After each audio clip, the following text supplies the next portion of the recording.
Okay, if you guys want to just introduce yourself real fast. Hi, I'm Gordon. I'm Robert. I'm Trina. Richard. Abdul.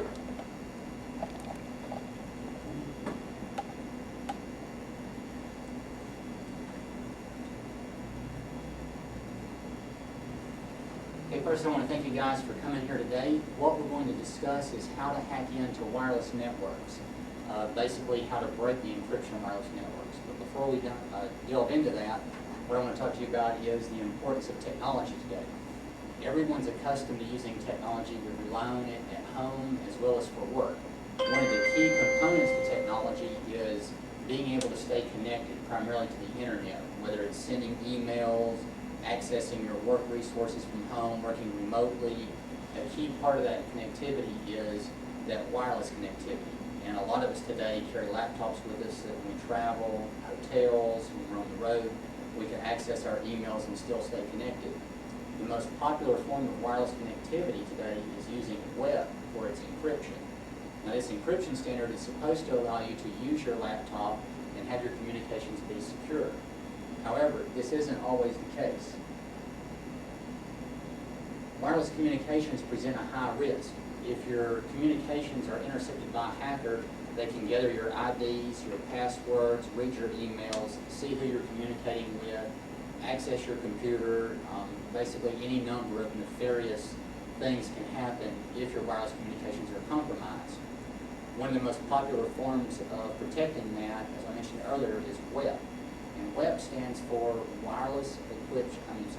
stands for Wired Equivalency Protection, which basically means when it was developed in 1997, WEP was claimed to provide you the same level of protection that a wired network would. In other words, a hacker, if they wanted to see what you were doing, would have to have physical access to your computer. They couldn't simply sit and monitor the airways because your communications were encrypted. A couple of years after 1997, the mathematical algorithms behind WEP were no longer sufficient. As computers became more powerful, hacking tools came out that could harness that power and decrypt your WEP packets simply by trying brute force attacks, which are basically trying every possible key combination to decrypt the communications. A couple of the tools that are currently popular in hacking WEP encrypted networks are AirCrack, AirSnort, Auditor Security Collection, WebCrack, John the Ripper, Kismet, WebAttack, WebCrack, and WebLab. As of April 2007, web cracking methods improved to the point where you could crack a web encrypted network in less than 5 minutes, even if the web encryption was using a 128-bit key. Now that I've discussed a couple of the programs used to hack web and some of the problems, I want to take you guys through what you actually need to have in order to break a web network. And I'm going to display it on the screen for you to see the programs actually in action, breaking the packets open and revealing the web encryption key. The first thing you're going to need is you'll need a Linux-based host with at least 1 gig of RAM, preferably running a Linux distribution such as Ubuntu, OpenSUSE, basically any of the flavors of Linux. The program that I prefer to use when cracking web networks is a program called AirCrack, NG. And AirCrack comes with pre-compiled binaries for most Linux distros, so you don't have to compile your own code. Now, if you want to, you can download the source code and compile it if you use a Linux distribution other than the ones that have pre-compiled binaries for it. A couple of things to keep in mind when you're hacking a web network is you want to be as close to the web network as possible. The closer you are, the better it's going to be, and the faster you're going to be able to gather information on the network.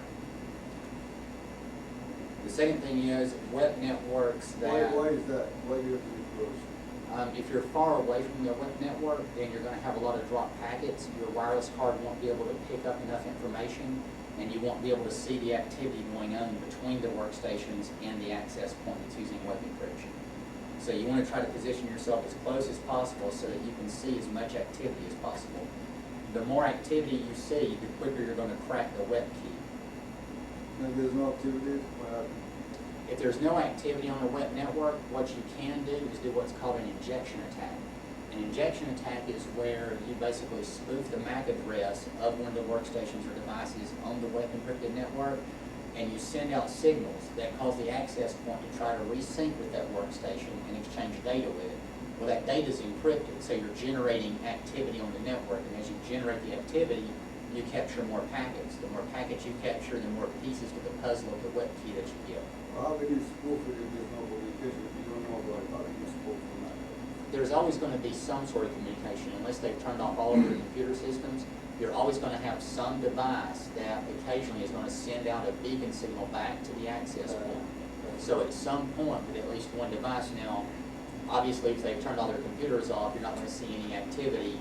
But if their computers are off, you're not going to be able to identify the WEP network anyway. So what do you use to kind of monitor that? The same program that you have for creating the key that can spoof the MAC address, or there's another program? There's a separate program. What's the name of the program? I don't have that handy right now. Okay.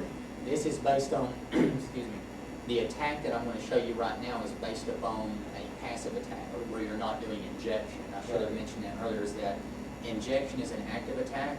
The attack we're going to launch is a passive attack. We're not going to generate any network activity. We're simply going to listen until we gather enough data to get the key. Okay, cool.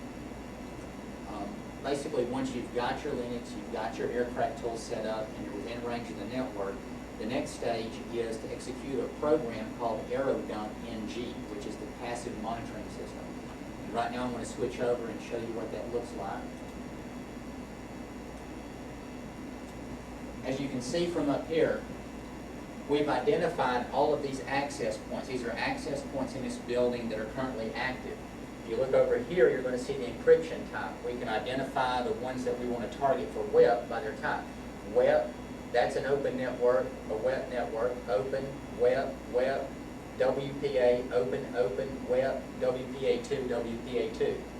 So out of all these access points that are within range of our system, we could attempt to hack 1, 2, 3, 4, 5 different access points. We could gather information on. Down here, what this information is showing us is the workstations and devices that are actually using these networks. It's showing that I see these devices here, which are most likely workstations. Here's the access points they're associated with.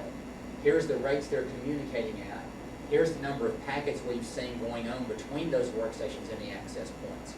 Now, a couple things to keep in mind. What we want to look for is a WEP network that we're close to and that has a lot of activity. So again, we can go up here and look, and we can see that the most activity is currently occurring on a network with an access point called Med Dispense. We've so far seen 614 different pieces of data on that Med Dispense network.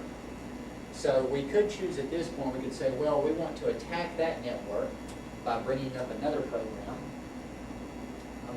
Basically we would reorient this tool here. We would stop the tool, we would go back, and on the command line down here, we would give it the argument of which target we wanted. When I say target, I'm going to target a channel. Med Dispense is on channel 6, so I could give it the command line argument channel 6.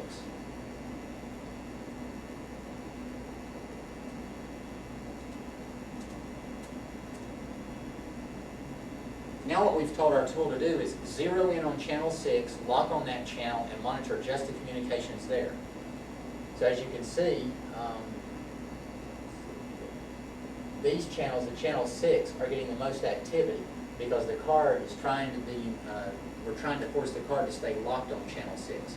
Now the card will still go into scan mode and pick up other channels, but you'll see where the beacons are moving faster on that channel 6.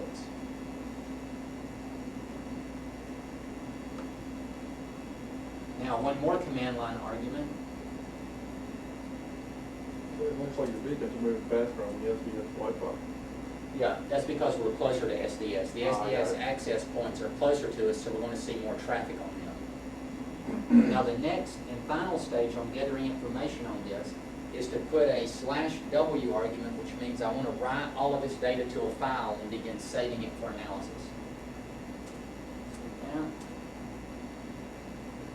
Now, not only are we monitoring these networks, we've targeted the network, we're saving